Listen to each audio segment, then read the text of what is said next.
Hey, everybody. Welcome back to the collective. We have an awesome show for y'all today. At least I plan to. And I got some wicked guests going on here. Glenn, Sach, thanks for What's joining up? us, boys. Oh yeah, Pleasure, man. boys. This is awesome. So we're gonna dive right in like we always do.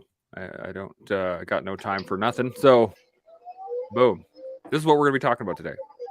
Prioritization, prioritizing, how to prioritize, what to prioritize. What are you guys? So the question I want to start with right off the bat, I'm actually going to throw Glenn into the hot seat because he's the first time he's on here. What are you prioritizing right now? What's the highest priority in your life Oh at the man, moment? good question. I think right now for me, with a new job, starting off with something I've never been around before, is prioritizing being humble and just listening. And I don't know if I've heard this before, but I've heard it on the podcast. Um, don't be an asshole. I don't know. Have you guys ever heard that before? I don't think so. Explain it. So an asshole, from what I remember from this podcast I heard a while ago, is that when you're kind of new in an environment and you ask for advice for something Mm. and then you don't action it. So you're just an Oh. asshole. So I like that. so kind of that, and also, my relationship and my sleep. Those are kind of the, if I can call them three, sounded like five, but I would say those three things is probably what I'm prioritizing the most right now. Those are good things to prioritize. I Yeah. think of. Yeah. So if you can just take a moment and break that down, how would you categorize those? How would you label them? I mean, don't label it as sleep, label it as something else. Like, well, I'm going to give you the cheat code right now. I'm going to say, sleep you can think of as like a physiological improvement, Mm. or you could categorize it as an intellectual improvement or a mental attitude whatever. So how Oh would you God. categorize those three things? You know what? For sleep right now, it's me being in starting a new career where I'm just learning by fire hose. I would say sleep for me is kind of everything that Sean just mentioned, because every situation at work is super different all the time. No situation is the same. And after the debrief, you're trying to go back to that situation and get the main learning points that's kind of digestible and actionable that I could change for the next one or change for the next week when I get back to work. Uh, so I would say sleep would be uh, physiological for me, and also probably a skill development tool at the same time. And uh, yeah, I probably keep it simple for me there, I think. Well, the reason I asked that is because we got back from Spokane late yesterday evening and got home, and Evan was telling me how while we were gone, he was wiped out because of so much. He had to do so much learning in. He's in second semester of engineering, first year engineering right now. A lot of hard math, and he's working hard, and his CPU was frazzled from all of the thinking. And so, like you burn calories, man. You Yeah. burn a lot of calories thinking. It's fatiguing if you're not eating right, if you're not hydrating right, if you're not sleeping right. You've got to offset all of the learning that you're getting. Now, here's the interesting thing to me, buddy, is maybe some of your not classmates, but some of your workmates aren't feeling the same way. Maybe they're feeling kind of chipper at work because Yeah. maybe they're not doing the hard homework. You know what I mean? Mhm. Like they're not taking the lessons home and writing them down and deeply thinking about them and trying to incorporate those lessons into their actual lifestyle where they then can own them. They're leaving work at work. And when they get home, they're not as fatigued as you are because you're totally owning it. Does that make sense? 100%. Mm. 100%. That's a good point. I think I always forget how much physical toll thinking really takes on you. And when you're really working at something, when you're processing things that are challenging, how much that can actually tax your body.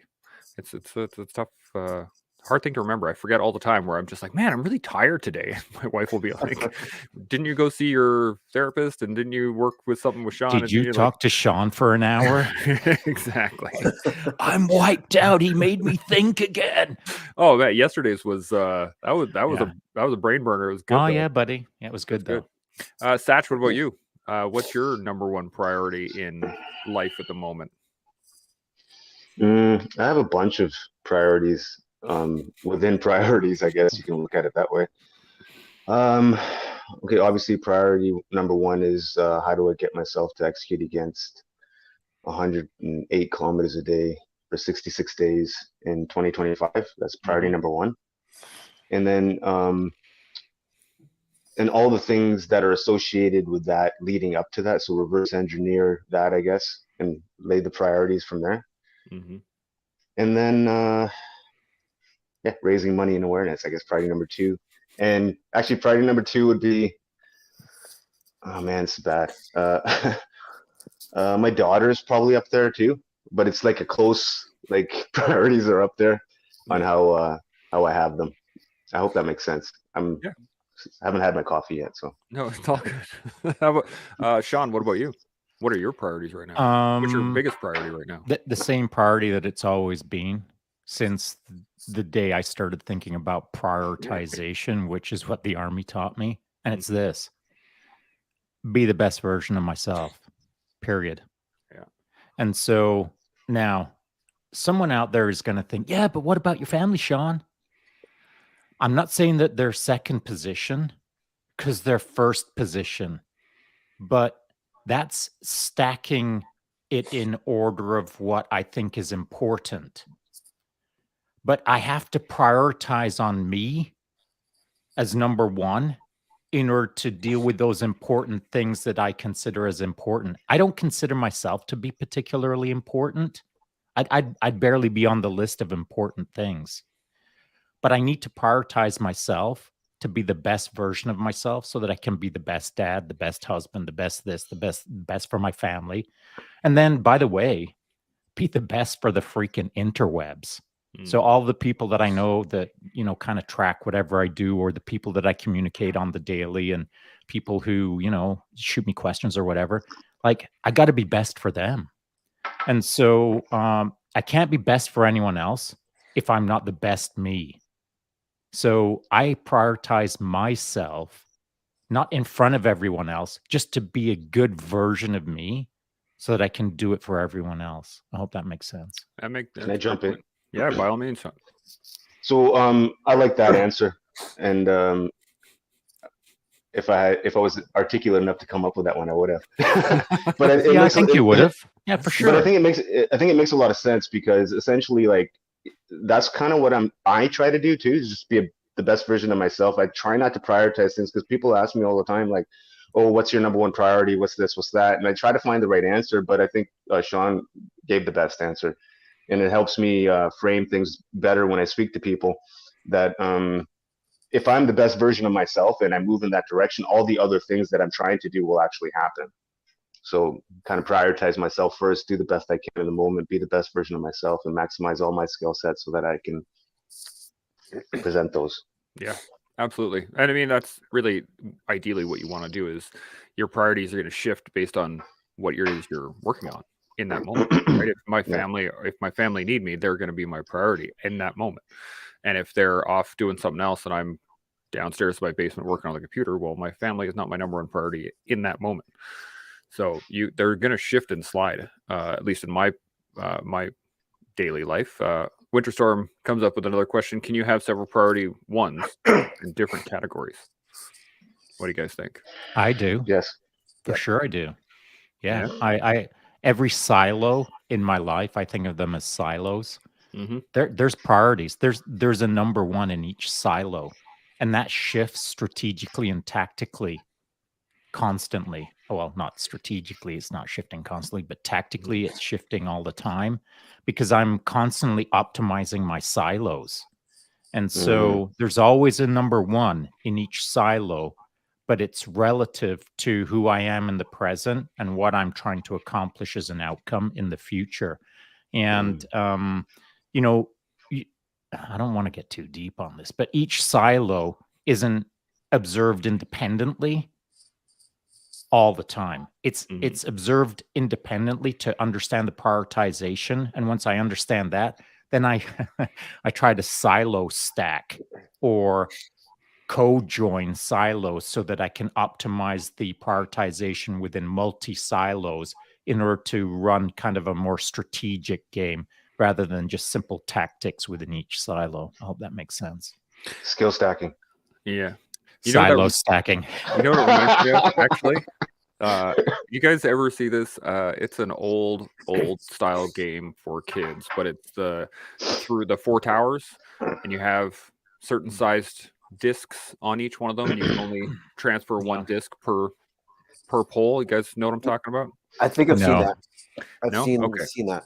I'll find a picture for you, Sean, and I'll so you have an idea what I'm talking about. But Oh, I'm sure you've got pictures. hey, during my 3 reconnaissance patrols, I took lots of pictures. and you're 7 years in the video My store. 7 years in my video. Yeah. Anyway, There's three more tours than I have. there you go. So the whole point of this game is to be able to create basically linear priorities. So you have a large disk on the bottom, you have a medium disk, and you have a small disk on top. And those things are set randomly on these 4 posts. And you can only move one at a time. And eventually the idea is to get to a point where you can have 3 full pyramids of rings and 1 empty stack. Oh, That right. makes sense. Yeah. And you can only put small ones on top of big ones. You can't put big ones on top of small ones. So that and what it reminds me when you were talking about silo stacking is that you have your priorities are going to be shifting around as to what it is you need to prioritize in that moment to do whatever it is you're doing.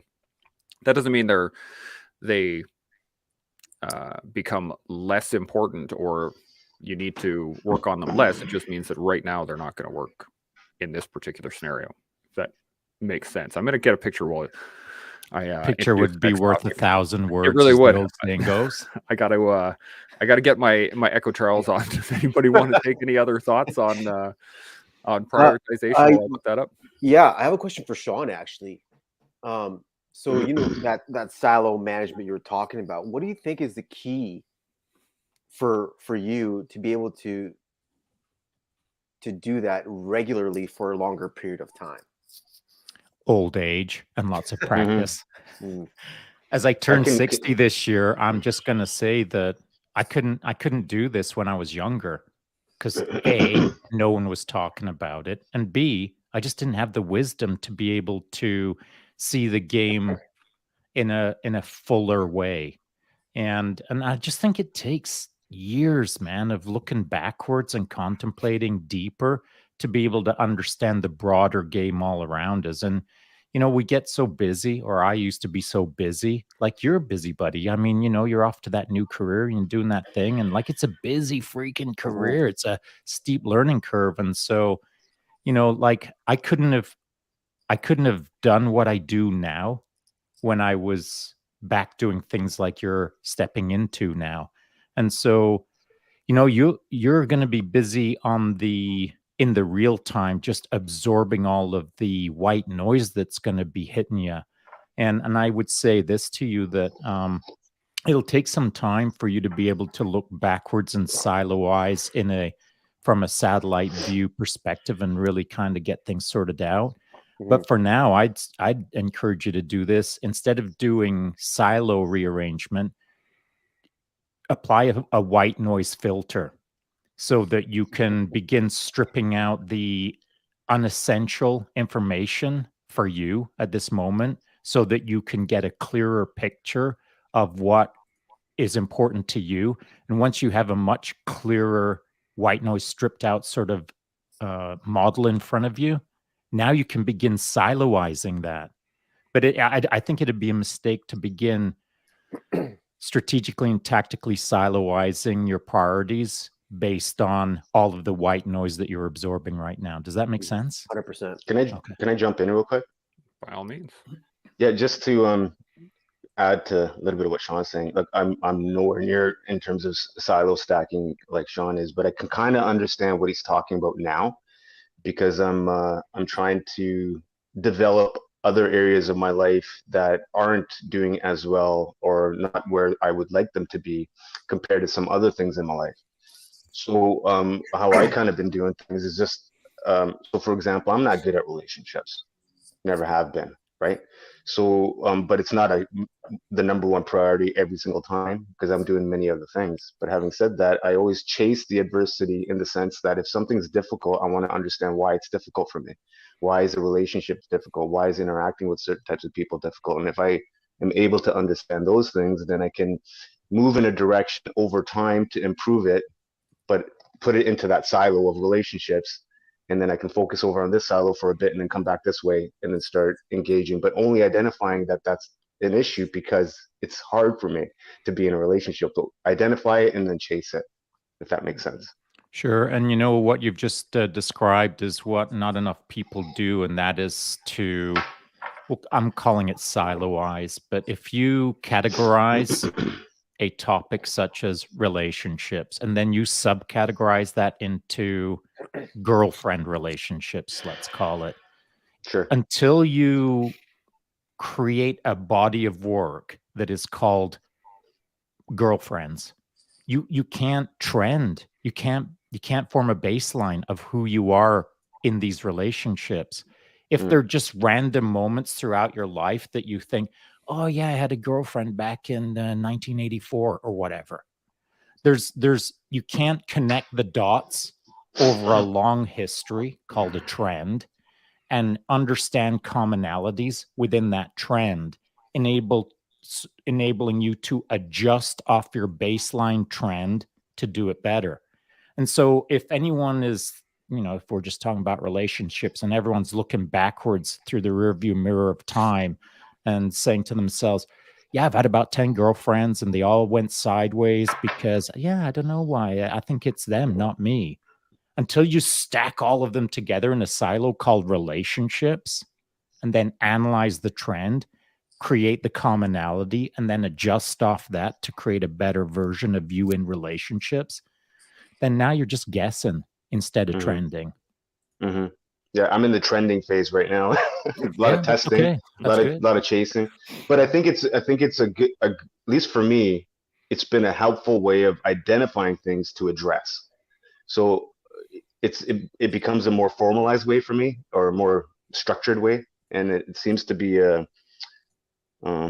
guesswork is somehow removed a little bit because it's almost like an experimentation that you're working with, and you kind of go using that sort of framework to improve upon it. Anyway. Yeah, it's a good point. I found what I was looking for.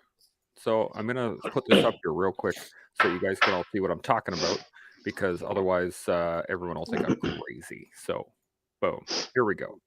It is processing. Give me 2 seconds while this gives her. So bang. So this is called the Towers of Hanoi, is actually what it's called. It's a mathematical problem originally, but it's how do you get all of these rings onto another stick without putting any larger ones on top of smaller ones. Old school Rubik's Cube. And basically, yeah, but it really is more of a I've seen other versions of this where you have multiple stacks on more sticks, basically, and it's an algorithmical problem on what it is you need to work on first and where to move things and how to create silos. And as Shaun was talking about silo stacking, this is what I was thinking of in my head, was being able to shift and slide things and back and forth and stack one thing on top of another in order to move them more efficiently into what it is you're actually trying to get at.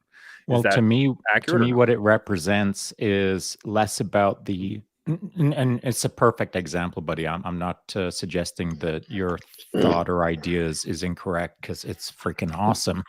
But when I look at that, what I think is everyone out there who has never thought about trending anything, trending a relationship or whatever, as you stare at that and start solving the puzzle, there's people who will spend more time solving that puzzle than they will spend solving their own puzzle. That's a great point. That is a great point. So then let's move into the next section that I want to talk about, which is executing. Once you actually solve, once you start the trend, once you realize that, hey, I'm the problem, right? Or X is the problem. We're always the problem, though. And because we're always the one that creates the problem. Oh, hang on a sec, because there's yin and yang. Okay, explain that there. Anyone have any guesses on the yin and yang of it? Okay, yin and yang of what are we talking about now? Are we being specific as to your sentence that you just kicked out, where we're always the problem? Okay, so let's think. Okay, from my experience. I mean, you said it, not me. Yeah, no, I'll speak from my. Yeah, let's go down that road. So I'm the one who said it. Okay, so what do I mean by that? So usually for me, I've always been the squeaky wheel in any relationship most of the time, right? So I like to, and I can usually identify what, or no, not usually. I have more control over what I can do or what I can assess on my own self than anybody else. So if I can, if there's an issue being presented in a relationship, then I can control the outcome of that based upon my understanding of it. So I have to understand it better independently of the other person. That makes sense? I would say this, taking that simple comment of, well, we're always the problem, but we're always the solution. Yeah, I kind of answered it the same way. Did you? Not very. Think about it. Would you like to add more? Because that's what we do. Yeah. Yeah. Okay. So, so on top of that, to add to it, I think okay. So if we're able to identify the issue, let's say, for example, it's me. Now I can create a solution because I understand who I am and how I function and how I need to move forward. So yes, I may be the problem, but I can also provide the solution for that problem because of the yin and yang. Yes. Now I'd like to add more, and hopefully this doesn't crack any brains. We're all going to need a nap after this. Get ready. Yeah, you better carb up. You better carb stack because it's about to happen. So, to Satch's point, we are the problem, and then my comment is, but we're also the solution, and this is where words matter when I explain this next little part. As Satch mentioned, and how most people think, in fact, nearly everyone thinks, is I'm the problem. Once I understand the problem, I can create the solution. What I'm suggesting is yin and yang do not operate mutually exclusive to each other. They do not operate independent. They are in a constant state of interoperation. Okay. And so while we are the problem, simultaneously, we are also the solution. We don't need to be the problem to then recognize we're the problem, to then create a solution. So it's not a 1 + 2 = 3. It is a 1. That's it. That's all. They operate constantly together. Problem, solution, problem, solution. The only time that they separate is when we think to ourselves, oh, there's a problem, and I got to figure out this problem, and then I got to create a solution.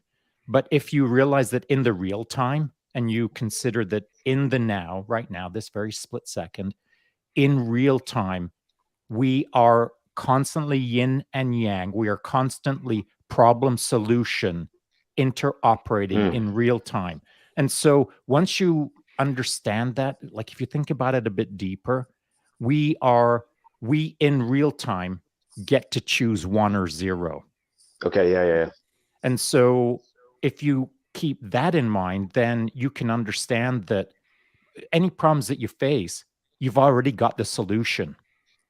You don't have to think, oh, there's a problem and I've got to figure this out. And no, you're the solution, man. We're always the solution. And it can be a solution in real time, not a not a problem solution. Yeah. They exist together as a yin and yang. This is the same, or at least I think I'm catching this, is the similar idea behind Schrodinger's cat, right? Which is the fact that things can be in two states at the same time until they're defined or Until they're observed. Observed, yeah. So you're absolutely right. As you were talking about it, I was thinking that, when I have, let's say, actually this morning, one of my sons decided to have a meltdown. And in that meltdown, I had the opportunity to freak out. You're gonna stop being a baby, and like do all the stuff, the adding to the problem before recognizing a problem. But also in that moment, I had the ability to go, okay, let's all take a breath. Let's all stop and think about what's going on. So I am part of the problem and I am part of the solution, especially when you're talking about relationships with other people, because it's not all you, because there's a give and take, right? In another relationship, there is. Yeah, it is all you. That's all the me? point. Okay. No, it's all you. It's all you. I mean, who else exists but you? I mean, No yeah, one. we do, blah, blah, blah, whatever. But I mean, if you consider it, if I walk away from this microphone right now, you're all gone. True. So it's all me in a sense. The brains that I've got in front of my nose that are right next to my nose, the two eyeballs, as they look at you guys, if I decide to look that way, you don't exist. So in real time, you can, like, it's your universe, baby. You run it how you want. I heard this amazing example from this guy once, and it made a lot of sense to me. You're playing a video game, and you're the person controlling the video game. You have the controller. You can move everything however you want to. So we get to dictate and decide every moment how we're going to function, how we're going to move, how we're going to decide, and how we want to function throughout our lives. In a video game, same sort of concept. Yes, but in a video game, you have a limited world, and you have a set number of NPCs, and you have characters that you interact with, and you have which are on scripts and all these other things. And what I'm thinking, but depending on the game, it's infinite. Yeah, we don't have to go too far down the video nerdery, boys. I mean, we'll bring if you want to get super nerds, like we're all in a simulation, so whatever. But the concept is what I was trying to illustrate in terms of the example, how we control the moment. So if I decide, man, my life sucks right now, I can just spawn again and come and do it over and better, essentially. Yeah, and well, so what I'm saying though is that yes, both of you guys are correct in the fact that there's it's up to me to do whatever it is I'm doing. 100%, it is up to me. In life though, as Shaun puts out, is that if he turns away and we all now disappear, we're gone, we're no longer in his world. That's true. He is also not in my world. Correct. And et cetera, et cetera, et cetera. But if I'm interacting with him in this moment, we are both in this world and we are both interacting with each other. And therefore, in this interaction, it is dependent on how we both react to one another to determine how we actually develop that relationship. But that's to be done well. Like if you want to be a good video player, you want to be the boss of the video game, you've got to learn how to do it well. Period. True. I mean, day one video game player, you ain't doing it well. Many days later, video game player, you're doing it better. If you're trying to be the boss man in your own video game, I think that's the term, boss man. Isn't that what video nerds uses? The boss man. I don't think I've heard that in many years, but sure. Let's go with it. Sounds good. Whoever the best video game player is in the world, whatever that title is, if you're trying to be that, which you should be in your own little video game, you should be heading towards boss man level. Well, if you're playing it well and you're playing with someone else who plays it well, that's freaking awesome, man. Because now you can interact in the real time playing an awesome simulation. And so, it's different if it's a day one noob who's in the simulation or the game or life or whatever you want to call it. If they're on day zero, You can't interact with them in the real time. They're still trying to figure out what just happened when they press start game. So if you were evolved in the game, if you're evolved in the process of trying to, we're talking about prioritizing and executing, man, it takes a few days of playing the video game to get good at the game. And so the better you get at it, the more you understand the game, the more you run the game, the more you are the game. And now it's just a matter of trying to interact in real time to shape the game in a way that you enjoy. Yeah, I guess for me, I'm having a little bit of difficulty. I don't know difficulty, but maybe some challenges finding the balance, doing what I'm trying to do, and then try to still have balance in the rest of my life. So it's I like, believe Chance Burles and I did a live chat about that not too long ago. Maybe. oh wow. What episode was that, Chance? I will look it up. You guys talk and I'll find out. So the reason why I'm and I'll just throw it out. The reason why I'm kind of having challenges is because I'm so obsessed. Like I'm so driven and so consumed and passionate and all the things that are associated with what I'm trying to do. It's like at the forefront of everything. So the balance isn't quite there. And then here's the other angle of it. I'm okay with that. I'm okay that I don't have any balance, but the people around me, not as much. So it's trying to find the balance so that the people around me are okay with the balance, not so much for me, for them, if that makes sense. I don't know if I made sense there. That makes sense. We were talking about this with Julia on the 18th. We were talking about if you want to be the tip of the spear, the pinnacle of whatever it is that you're in, it's gonna cost you. There's going to be sacrifice involved, and whether that is, your relationships or your health or your whatever, right? Sleep. Sometimes you're sacrificing small things in the moment in order to achieve what it is you want to achieve. Sometimes you're sacrificing the large things over time in order to achieve what you want to achieve. But everything has a cost. And that's what we were discussing, is that, and unfortunately, a lot of times when you're obsessed, when you're really deep into something, when you dive in, it takes a lot of your focus, which doesn't leave a lot of room for anything else. It also takes away your perspective. So if you so finely or granularly identify the outcome you want or the target path that you're going to execute, the force vector, we'll call it. If you refine that path too tightly, like a laser beam will say, man, you're going to be dropping all kinds of balls. And at the end of it all, you'll be juggling one ball, which is super boring, by the way. Do you know what's way more fun? Is juggling several balls well. At least that's what I'm told by jugglers. Well, yeah. So I'm kind of in that process a little bit, right? So I'm juggling a bunch of different things. I'm just trying to find better ways to do it, because I can recognize that I'm so singularly focused that it can be somewhat,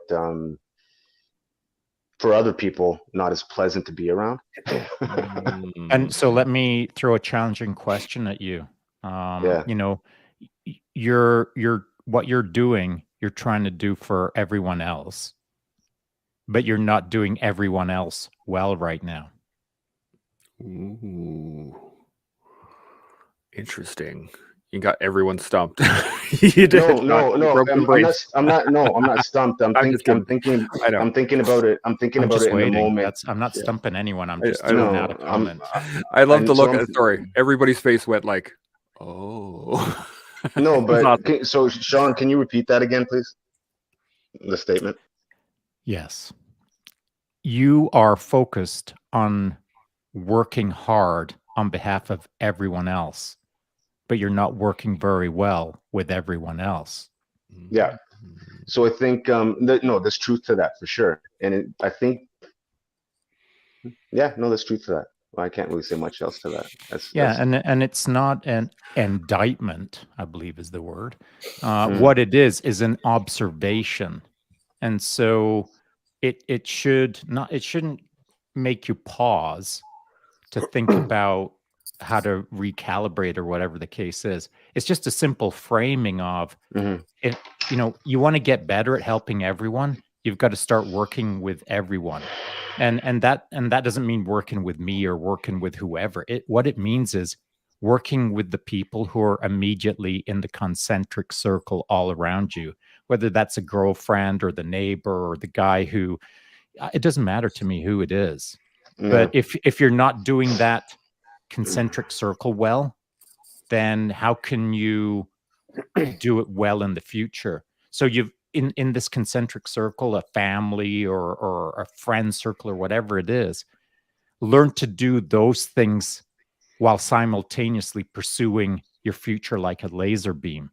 Because as a laser beam, man, you're not gonna it's almost so refined that you forget how to work with people. And I'm Mhm. not suggesting that that's you, Satch. What I'm saying is singularly focused can't go on forever.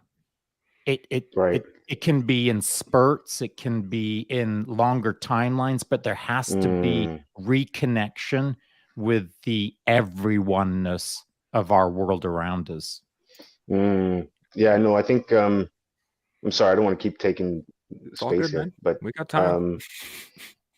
no, I think that's a valid point, I think. And I think I was so singular focused before, like maybe let's say 2 years ago, where it was at the detriment of everything else. So kind of doing a thing. And now I'm trying to balance things a lot more because it seems to be more fruitful for not only for myself, but again, for everyone around me. If I'm able to, do the relationship piece or engaging with other people more from a perspective of not as obsessed with what I'm doing. If that makes sense. Yeah, 100%. And this is actually goes into something I heard a little while ago. I think I was listening to one of the Jocko podcasts. I can't remember what. I think it was the Debrief. Anyway, they were talking about people who are like, I'm honest, 100% honest all the time. This is who I am, right? If you don't like it, deal with it. And it's that singularity, the pure focus of this is it. I am not changing. I am not moving. I am not adjusting in any manner. That I'm not thinking. I'm not thinking, exactly. There's only one way forward instead of there's many ways forward. And forward, Shaun and I were talking about this a while ago, was that sometimes in order to go forward, you got to go off on an angle, but you're still technically moving forward. Sometimes you got to take 2 steps back to come around and then come back forward again. But then the question is, how do you know if those 2 steps back and then step forward is the right direction to go when all you've known has been successful over a period of time? So it's that risk that you're taking. So how do you know you're shooting the bearing in the right direction? Wisdom, experience, deep contemplation, making a boatload of mistakes, but trending out those mistakes to understand how to do a better outcome. I mean, no one in high school has it figured out. Yeah. Why? Because they're in freaking high school. and 30-year-old CEOs don't have it figured out. Why? Yeah. Because they're only 30 years old. And so I know a lot of people that from an external perspective look like they're squared away at 28, but they're not. They're just not. They haven't been in the game. They don't have enough mad hours. They may be awesome human beings. They may be the most awesome 28-year-old in the world, but they're not as awesome as they're gonna be when they're 50. Mm-hmm. And I think that, and I've heard this from friends over the years that are getting to that plus of 50 point where they're all saying the same thing. Man, I just feel wiser. I just feel like I can make sense of things more now. I just feel like all of my mistakes and all of my thoughts and all of this, that, the other thing helps me better understand the actual world around me. And it takes like some humility and it takes some contemplation and it takes being surrounded by people who are wiser than you are. and I'm talking about myself right now, the more wisdom I can surround myself with, the wiser I am. Mhm. But when I was 20, I wasn't seeking wisdom. I was seeking another ass to kick. And so that's not unusual, man. I mean, it's not Mhm. unusual to get focused on kicking that ass. But eventually, there's no more ass to kick, or not as much. And that's the time you should be sitting back and thinking about where can I go get me some wisdom? I had this great quote, or not really a quote, my story from my professor at jiu-jitsu, and he was talking about his professor, who was at the time he got to roll with one of the grandmasters that I can't remember who the names of them at the moment because I'm not great with names, but basically, his professor had just finished being a world champion. Right, he's maybe 2-3 years off the world championship. This guy is still in excellent shape. He's a fighter. He's been, kicking butt for quite some time. The higher master, the grandmaster, is much older, not as physically fit, but has many more years of jiu-jitsu. And when they start rolling, everything just stops because one person, the champion, is trying to fight and fight and fight. And the other person is not trying to fight at all. They're just trying to hold him down, just lock him down, not enable him to move. Because the wisdom in that situation is if you try and stand toe to toe against this person, he's faster, stronger, more technically savvy in the moment, in the fight, with the transitions, et cetera, et cetera, et cetera. Or you wear him out. Take the time. Use the wisdom of age and experience and depth of skill rather than trying to overpower him versus, if that makes sense. I think we're talking about the same thing, but Yeah, what I took away from that is, a young man will always try to power through the problem, yeah, where a wise man will observe the problem and find the most effective and efficient way Yes. to manage the problem. That's exactly it. And we have a great question here from Winterstorm. Can we prioritize ourselves and others as well at the same time? Or is it yin and yang? Yeah, I think, Shaun, you were talking about this just a second ago, was that like it's a flow state, right? Versus a yin or a yang. It is a kind of continual flow of things. Is that correct? For me, I prioritize me. I prioritize my mental health, my emotional health, and my physical health. Those are the things that I prioritize. And if I'm doing them at maximum efficiency and effectiveness, it ripple affects everything around me, the surrounding elements, my family, my friends, the interwebs, Winterstorm 427. If I do my best to be my best, then I'm best for everyone else. Mm-hmm. And so by prioritizing me, I'm prioritizing others simultaneously. It's just that I don't get it wrong. And by that I mean, and this is pedantic, I know, but I don't prioritize on them because then I'm not prioritizing me. And I won't get the same outcome for them. So I prioritize on my mental, emotional, and physical best version of me. And that creates the best for everyone around me. So I prioritize on me, which allows me to prioritize everyone else as a secondary sort of outcome. It's not, I've tried it the other way. I've tried to focus on everyone else around me in absence of focusing on myself. And it just doesn't work for me because I'm so freaking relentless. If I target lock on making the internet better, I'll lose sight of myself. Mm-hmm. And then I'll be no good at what I do. So I have to, my crosshairs are on me. And as soon as those crosshairs are locked, everything gets better for everyone else around me. I hope that makes sense. Yeah, totally. I have a great example of this is that when when I worked the Canadian Walk for Veterans, when I was doing like the local walks and the national walks, I would target lock on it. I would 100 like my focus every day leading up to the walks was on the walks. What that led to was that after every year afterwards, I was exhausted, and I would like my mental state, my physical state, everything would crash, and I'd be down for a week, maybe 2. Sometimes it would dive me into a depressive episode, and I'd be out for a while because I wasn't actually working. I wasn't focusing on anything of mine. Everything was external. I was trying to make sure that my kids were taken care of, my wife was taken care of. It's time to make sure the walk was taken care of. I was trying to do this and this and this and this and this and this, which led me to a position of being drained because I wasn't filling my cup back up. There was nothing that was keeping me going. Not unusual.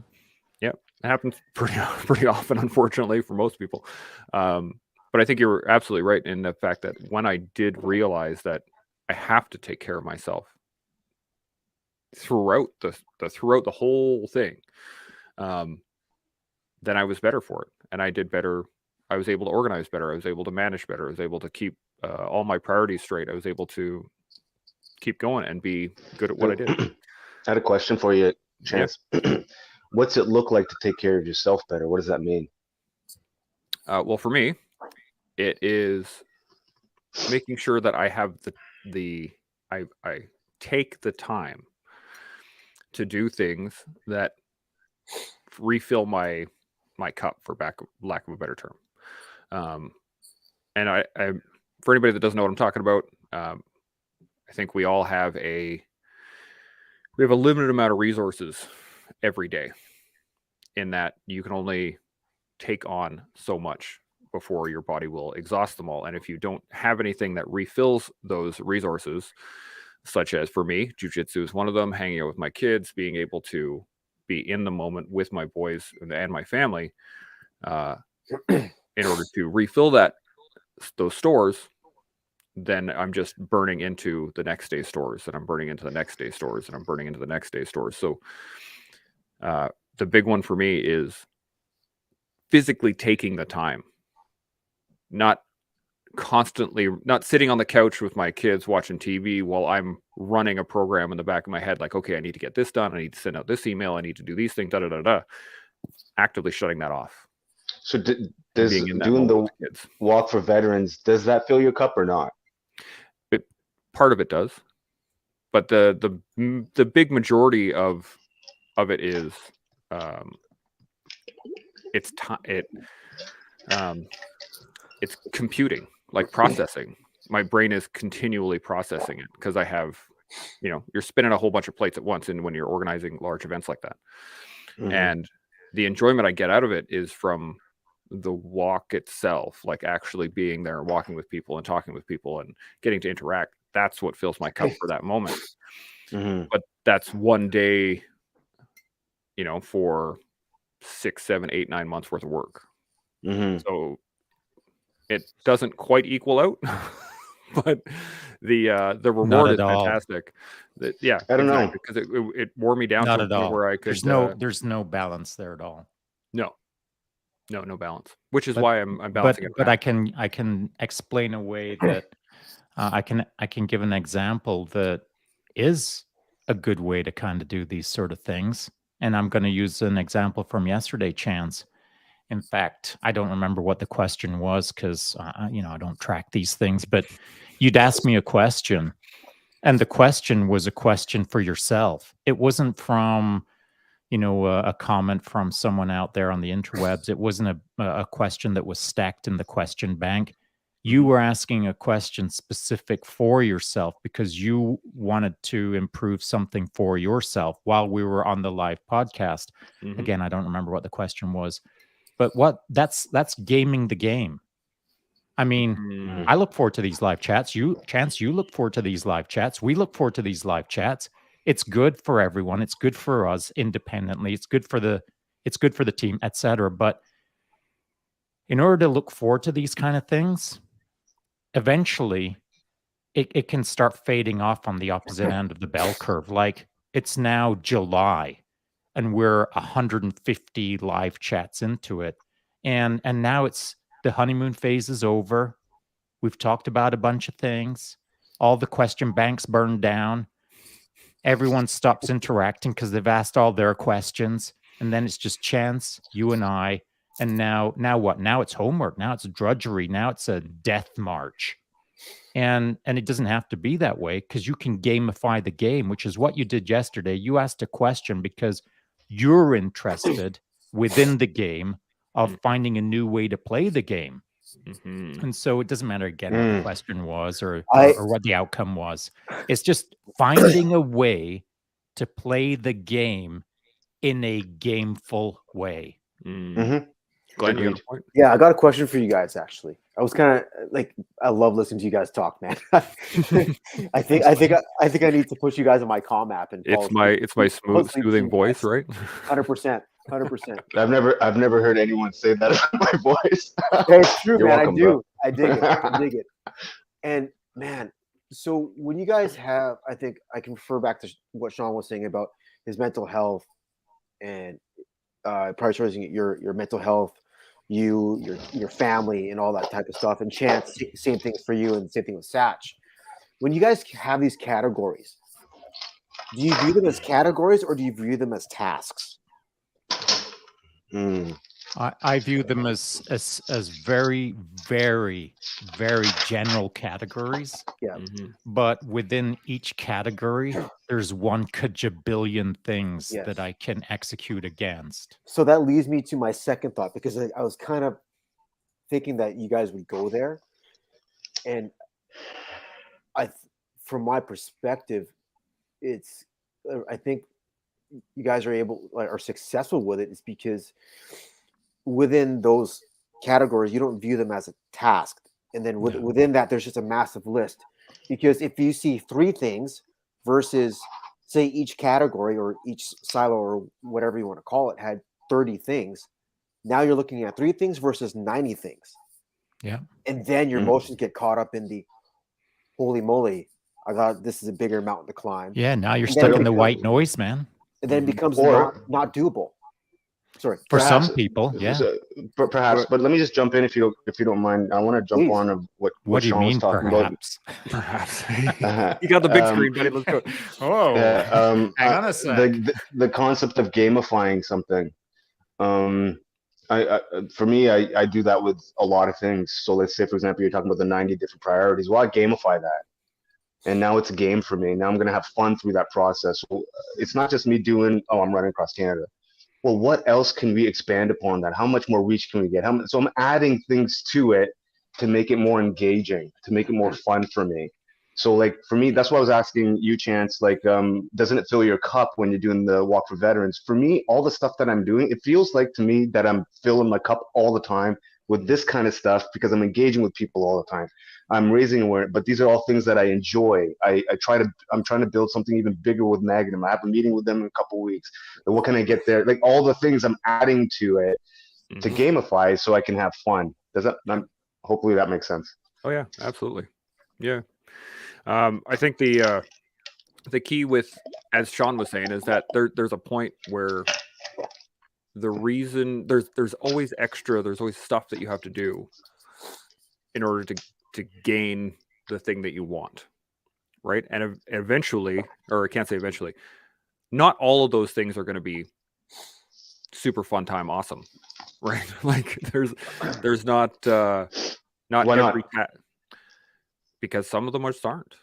Because like why? I really, so here's an example. I really enjoy podcasting. I really enjoy these these live chats. I enjoy the recorded chats. I enjoy learning constantly.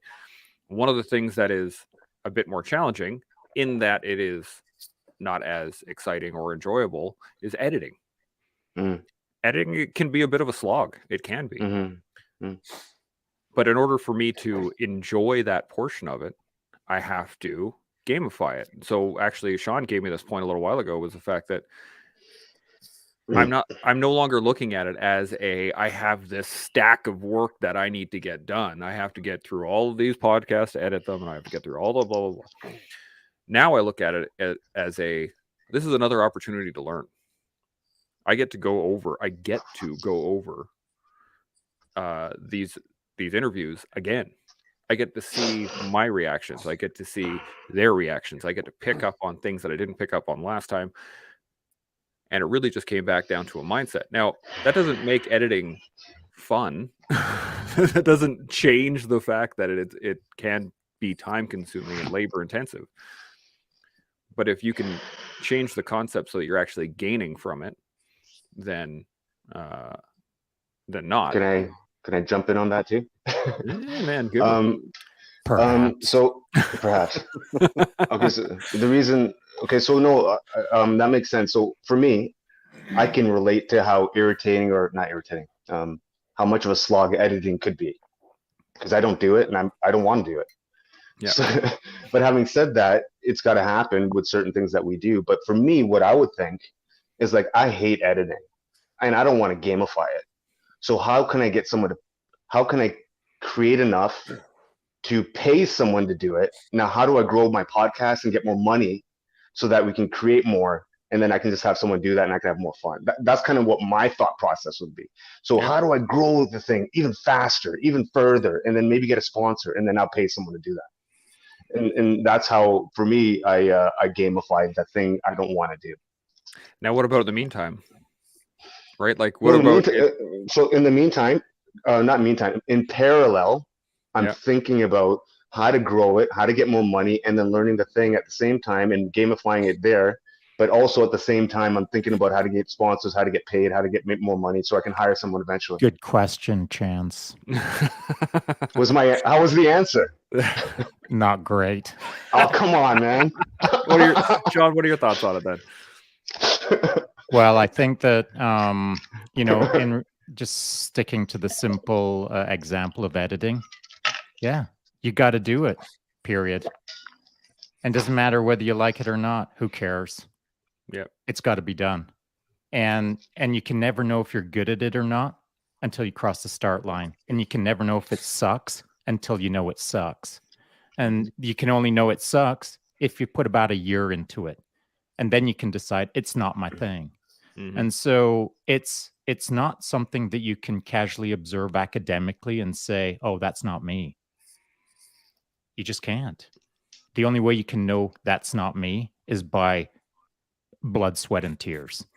And so, to gamify something, when I say gamify, I don't mean like turn a fun life into even more fun life.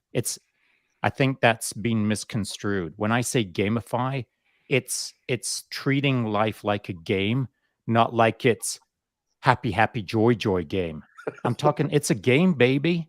Mm-hmm. And it doesn't mean that it's all roses and unicorns. Mm-hmm. It can be hard graft if that's the game you're playing. And it's not, unless you know the game that you're in and you enjoy the game that you're in, you're not going to wake up in the morning stoked. But you got to understand your game that you're in, and you got to understand how you want to play it, and you've got to understand how to play it better. It's not about little blips and blops popping off like little fireworks game. That's not how I think. Mm-hmm. But gamifying what I'm doing means that there's it's not a single stream like any game. It's an infinite amount of options that are in front of me as I move my game lever, we'll call it. And I get to choose the velocity. I get to choose the three-dimensionality of my movements as a game, as the metaphoric example. But in the real world, in my real life, how I do it is just as I've been talking about since I've started talking. And it's this. If there's a problem that's come towards me, I'm going to face it head on and crush it. And I might not do it in a second. It might take me my entire life. But I'll face a problem and I'll crush it. Mm-hmm. And I'll gamify that crush. And it won't be all fireworks, balloons, and unicorns. It'll be hard graft. But I'll figure out how to gamify that crush. And I hope that makes it clear on what I define as gamifying versus you just want another video every second. That's just not how I think.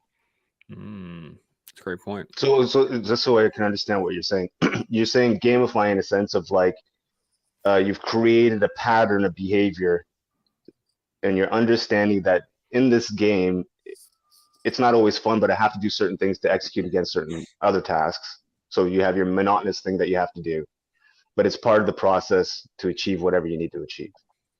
Yeah, and I think like let's talk about a simple game like Pac-Man. Sure. You've got to go bip bop bip, and you've got to do those things. And as you're doing those things, you're in a maze. And the maze that you've got to move through to go do that bip bop bip thing, that maze is work. And if on day one, just going through that maze is exciting because you've never been in the maze before of Pac-Man, and you're learning and it's fun. But now you're 1,000 games into it, and you just want to get to the bip bop bip, and all of a sudden the maze is super boring. In fact, it's drudgery because you've done it 1,000 times. You just want to bypass the maze and get right to the bip bop bip. But the journey, the real part of the game, is the maze, not the bip bop bip. The reward is nonsense. Chasing some sort of digital prize that doesn't exist. The prize is the journey, moving through that maze. And as you're moving through the maze of that Pac-Man game, you get to decide, this sucks. I just wish I could get to the bip bop bip.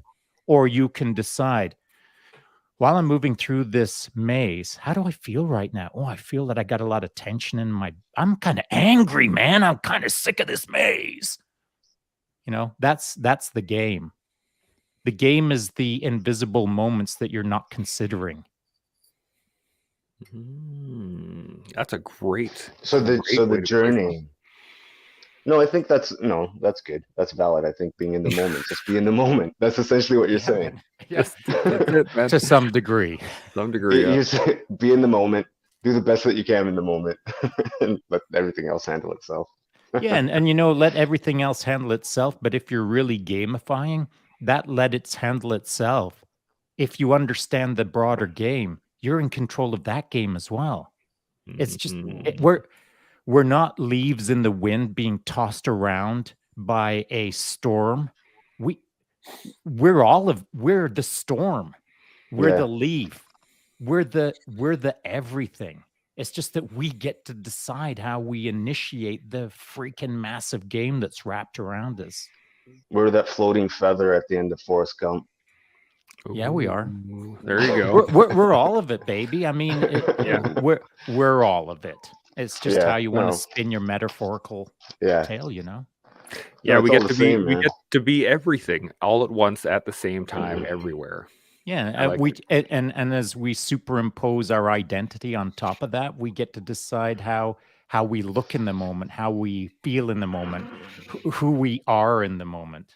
And in this moment, I think we're going to have to wrap it up. It is we're just over an hour. Nice little segue there. The any One of your final best. any employee of the day? Yeah. Any final thoughts? Anybody got anything burning? We're going to start with Glenn. Yeah, man. What do you got? I dig the cup analogies, man. And as soon as I heard the cup analogy, I'm like, oh, I got to share this one with you guys. Everyone talks about like, I have a big cup, small cup, or whatever. And how do you fill your cup? Mm-hmm. And it's interesting. I heard this a while ago, and the mistake with that sometimes is that we forget that the cup is refillable. Yep. That's a great point. Not just one fill, but it's refillable. No matter how big you can actually set that cup up underneath a water faucet that never gets turned off. Bro, do you one better under a natural spring waterfall. There we go. Sure. I'll do you one better. You're actually the raindrop. Oh, of course. Okay.